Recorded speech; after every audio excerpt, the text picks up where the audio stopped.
All right, welcome everybody to our regularly scheduled board meeting, July 15th, a little after 7. Call to order, declaration of a quorum, 6 members present, 1 absent. Welcome everybody. Welcome to the meeting of the College Station Independent School District Board of Trustees. We were elected at large to represent the interests of our community and our state in educating our students. Our mission for our students in this district is success each life, each day, each hour. We adhere to all pertinent laws, policies, and procedures in posting agendas and conducting our meetings. The detailed agenda information was made available to us at least 72 hours in advance. We've all come to this meeting informed and prepared. We've just completed a workshop meeting where we heard reports and discussed much of the information needed to make decisions in either this meeting or in upcoming meetings. This is a meeting of the 7 trustees in a public setting rather than a public meeting. As such, public comment is included on the agenda at a specific time, requires us to listen rather than take action so as to abide by the Open Meetings Act. We're pleased that you have taken time this evening to join us. We're very proud of the school district and we thank you for your interest in and support of our students. That'll bring us to Pledge of Allegiance. I think we have some students from the extended school year.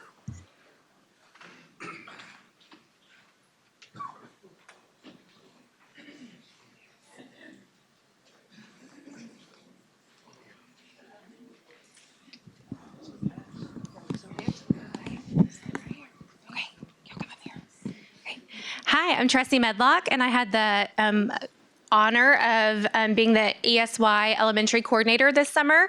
And so I have 3 wonderful students that were with us in elementary. And so I'm going to let them introduce themselves. We got to serve about roughly 40 students in ESY for elementary this year. Do you want to introduce yourself?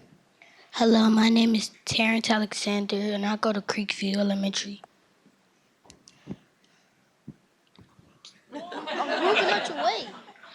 My name is Trenton Jefferson, and I go to Creekview Elementary. My name is Prince Hawkins, Pepper Creek Elementary. Good job. And I'm Margaret Michael. I was the coordinator for secondary, and I have Jeremiah. Oh, here. I have Jeremiah Bell with us today.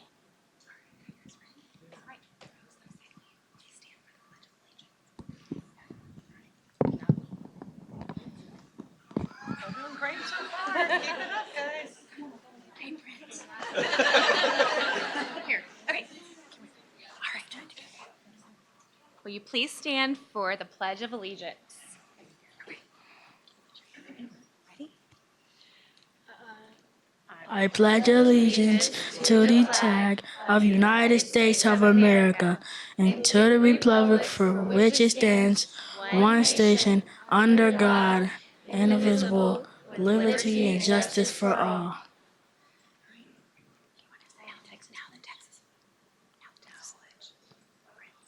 Stand for the Texas flag. It's to the Texas, let's say under God, indivisible.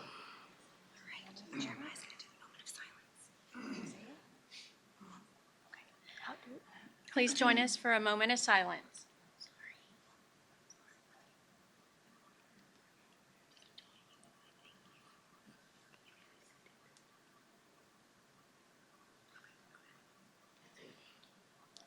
Thank you. May be seated.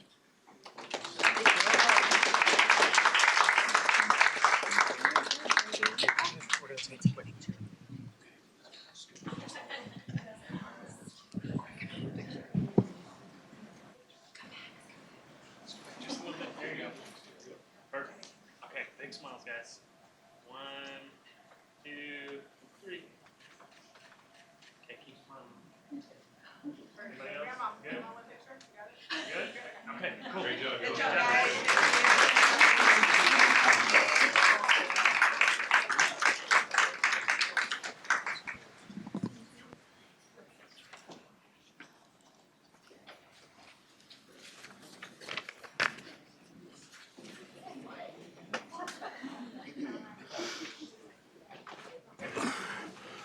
We want to recognize the artwork at the back of our boardroom from some of those kiddos from our extended school year. So a lot of American flags, ice cream cones.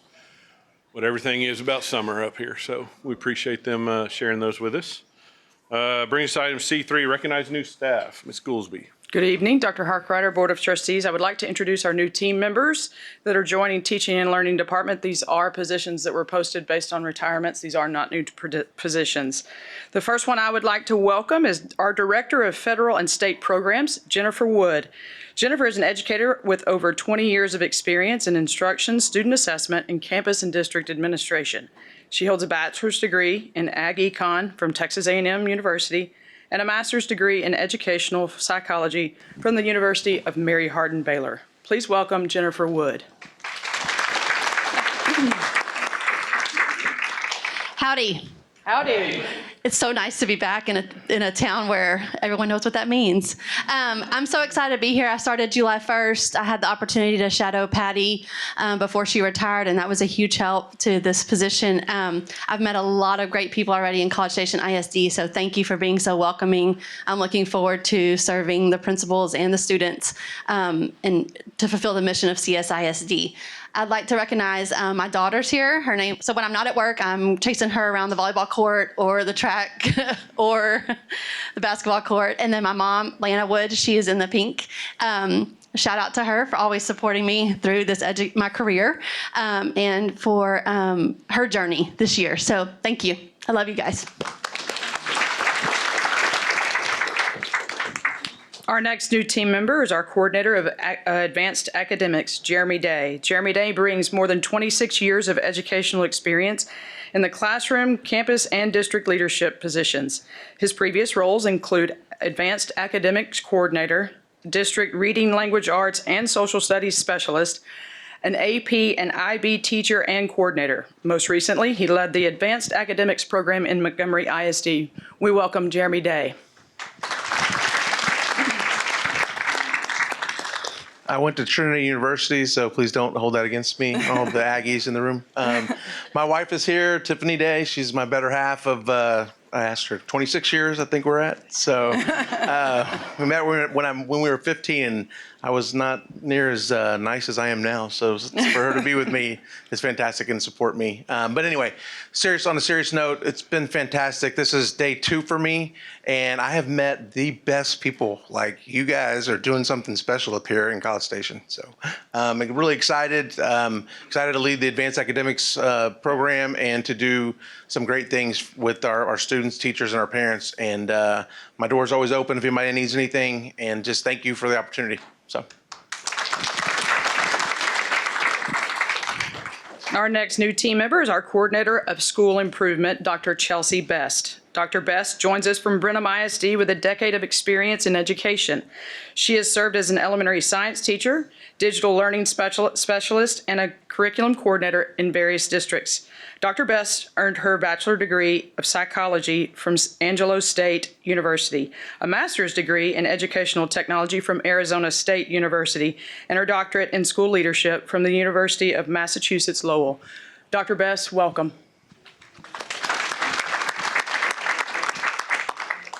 Thank you. I'm super excited to be joining CISD. This is where my family lives. I coach youth soccer too, so I'm really excited to support our students and our community. Thanks.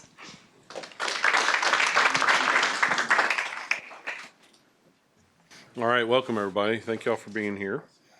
Bring us item D1. I don't know that we have any board reports. Yes, anything at all? I have one just to add.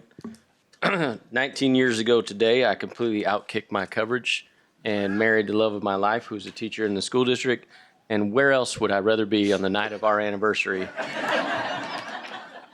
than at a school board meeting? So happy anniversary, Marissa. I love you. Good for you. Yeah. We'll try to move through this for you. Okay, anything else? Dr. Harkrider, superintendent update. Yes, sir. Just some dates. Obviously, summer has went by super quick. It's been a great summer, but They go by way too fast nowadays. July 28th through the 30th, all new teachers to CSISD will report. On July 31st, we have our summer graduation, so we'll get that information out to you. It'll be at 6 o'clock, July 31st, here in the boardroom. I believe that is a Thursday. August 1st, all staff returns to CSISD. That will be a teacher work day for them to kind of get their rooms ready and get prepared for training the next week. And then our district convocation will be at Central Church on August the 7th. All right. Item E, we don't have any for the board meeting. Item F, consent agenda items are G, I4 through 6, J1,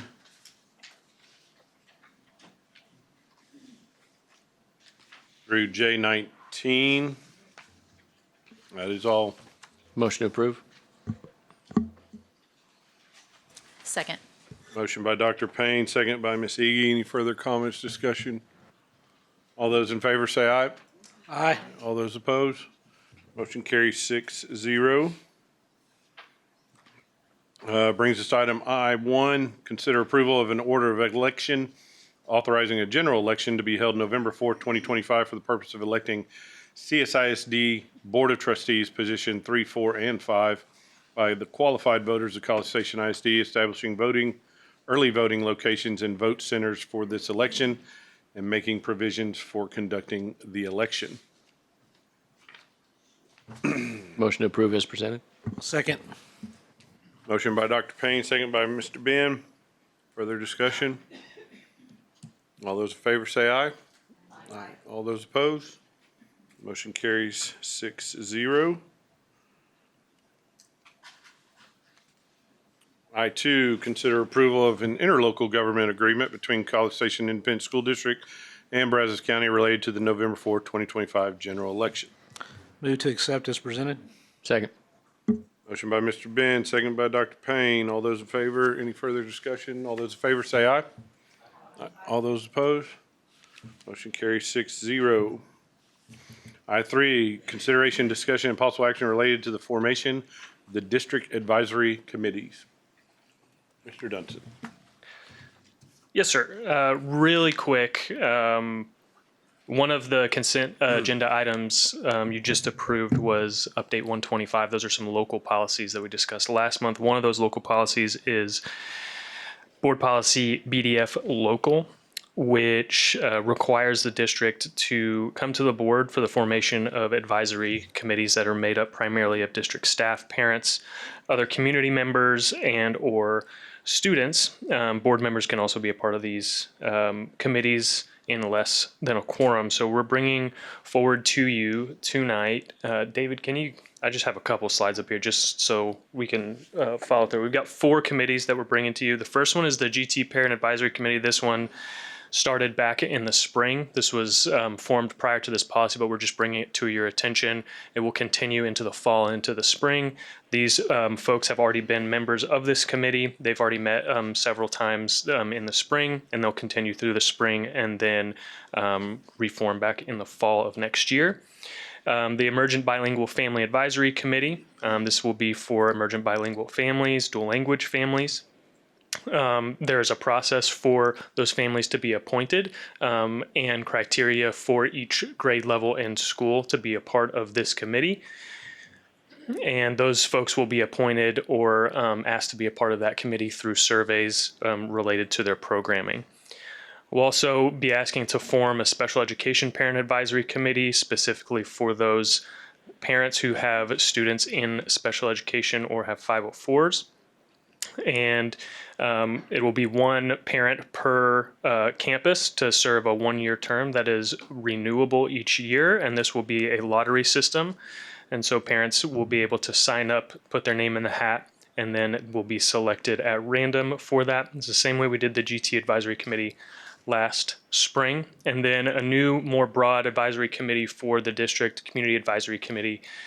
This is really just to provide input, feedback on district initiatives, provide an additional community engagement opportunity for families, staff, and community members, promote transparency and communication between stakeholders and district leadership, and support continuous improvements and celebrate the things happening in the district. At this time, we are looking to have at least 2 parents per school. Again, this will be through a lottery system that will put an application out for. People can put their names in the hat. We would like staff members from each campus to be elected or appointed, similar to how we do it for DEIC. And at least 5 community members. This can be business owners. This could be faith-based leaders. This could also be parents who weren't a part of the lottery system for their school. And any questions about committees? Sorry, I went through that pretty quickly. Yeah, but you go ahead. did. Well, I'm happy to see some of these forming. I mean, we've always said we want to hear from our parents and involve them, but also the rest of our community too. And a couple of those have staff on them. Sure. Which is great. So the last one you just said that you might have some community members appointed, like say the special education committee, for example, there were 10 parents from one campus who wanted to be involved. Was there any leeway for appointing, like having some appointments of somebody we think would be a really good fit, or like a knowledgeable community member, or somebody who was more an expert or something in that area, but they didn't get picked in the lottery? Definitely a possibility. We did experience that with our GT advisory committee, where we had some parents who also may be subject matter experts in that field, and that's going to be up to the district facilitator to appoint some of those community members to bring that perspective. Yes, ma'am. And then one just specific thing with the emergent bilingual, again, we're just kind of seeing this, right? The dual language campuses, would it be for the dual language parents involved in this, or is it really more the emergent bilingual side of that? What is the purpose kind of the? Sure. So the second and third point there, it's either an emergent bilingual, it's a parent of an emergent bilingual student, or a non-emergent bilingual parent that participates in the dual language program. Yes, ma'am. And that's based on the ratios and the capacity of those campuses as defined by the recommendation here. Great. I think all good ideas. Motion to approve is presented. Second. Motion by Dr. Payne, second by Ms. McAdams. Any further discussion or question? All those in favor say aye. Aye. All those opposed, motion carries 6-0. Thank you, Mr. Dunson. Drops us all the way down to K1. Consider approval of the purchase over $50,000 for roofing and window repairs for central office building utilizing TIPS contract 241001. Mr. Buckner. All right. Thank you for having me tonight. First up is the approval of the purchase to do some roof repairs here at the central office building, mainly in this breezeway area where we are having some very leaking areas, not so much in this side of it, but the other side. This will also constitute reglazing the windows around the building. We have windows where literally you can almost stick your finger between the window and the frame into an office. So we are just getting all that done. We are going to change out how these awnings are over the walkway here with more of a canopy system that is towards the front of this, to make this a lot more inviting and a lot more weather tight. We're going to eliminate these crossovers that go over with mechanical equipment and put the mechanical equipment on the roof that is easily accessible for any type of maintenance and repairs. Armco helped us with this, our district consultant for roofing and building envelopes, and created the plans for this project. And we reached out to multiple entities through various purchasing cooperatives, roofing companies that are highly rated and everything. And we got responses back from them, weighed their responses, and from that, CR Systems was our best value contractor for this project. They've stated it would take around 60 days. Of course, weather pending, it has not been the best or even a good summer for work on the outside of buildings, but that is where we are this summer. And this amount is in the amount of $569,700 and does include a contingency amount of $48,000 just in case anything arises that we were not aware of. Speaking of the weather, I believe it was Mr. Simak couple months ago who said, with all our bond projects, as long as it doesn't rain, does that ring a bell, Mr. Hor? Okay, just checking. Yeah, all right. Yeah. So I'm not turning around, by the way. Motion to approve as presented. Second. Motion by Dr. Payne, second by Ms. Wilson. That's awesome. Only thing I want to make sure is brought out, this is funded through 23 bond Yes, funds. sorry, I forgot to mention You're that. good. Just It wanted is to make funded sure. through the 2023 bond Okay. under the deferred maintenance. And I actually, and I don't know if we can get into much discussion of, but part of that bond was, it was a little bit open on this building and Central, right, on whether we would spend some money to more, not just repair, but maybe I need a reminder of what was some of the discussion, or even get a new facility, right? So where are we on? Money on earmarked for a new central office, and then as well as money to spend here, depending on how you wanted to. I believe it was $31.5 million. And so at our discretion of how that money is going to be spent, I plan on having discussions with you later this fall, reconvene the long-term planning committee next spring to have a discussion. There is currently no, the way the bond was worded, we were trying to find a building in College Station. We've had zero luck. We've tried to buy 2 different properties.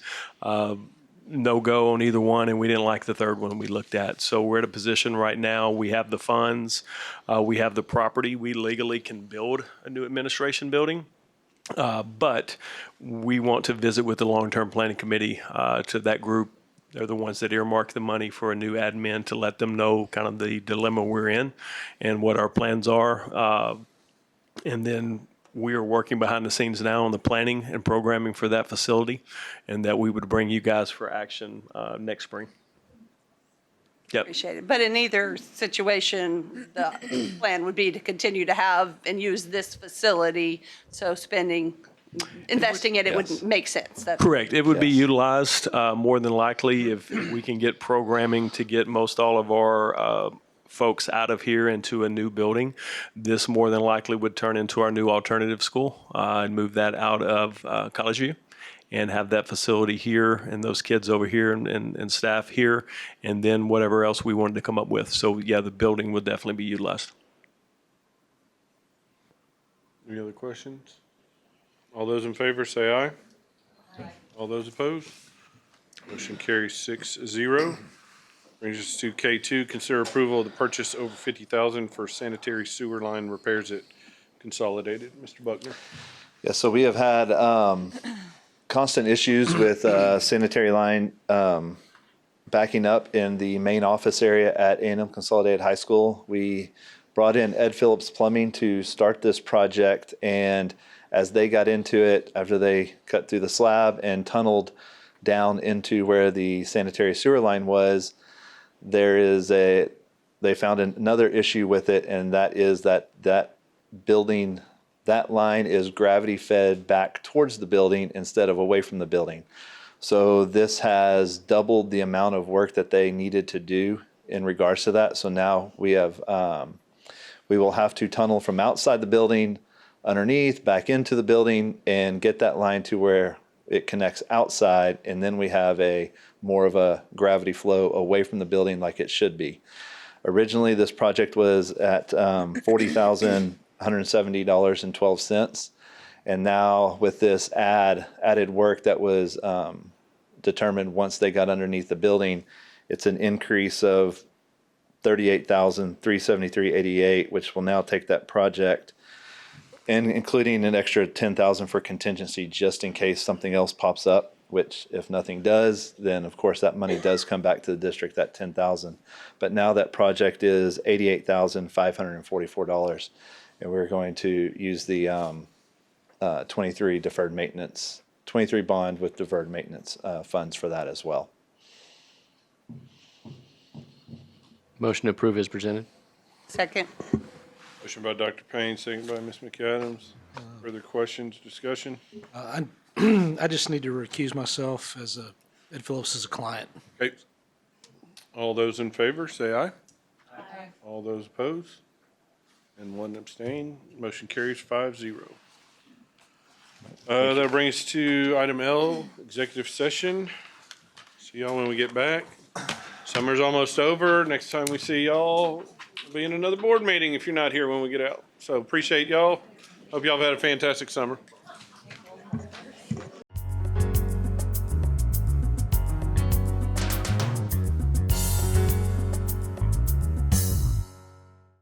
All right, we're back in open session. I move to accept the recommendation of the superintendent of schools and the school district's attorney, and to direct the superintendent and the school district's attorney to proceed as discussed in closed session in the matter styled TEA docket number 701-28-18935. A motion by Ms. Iggy, a second by Mr. Benning. Further discussion or question? All those in favor say aye. Aye. All those opposed? Motion carries 6-0. That'll bring us to adjourn.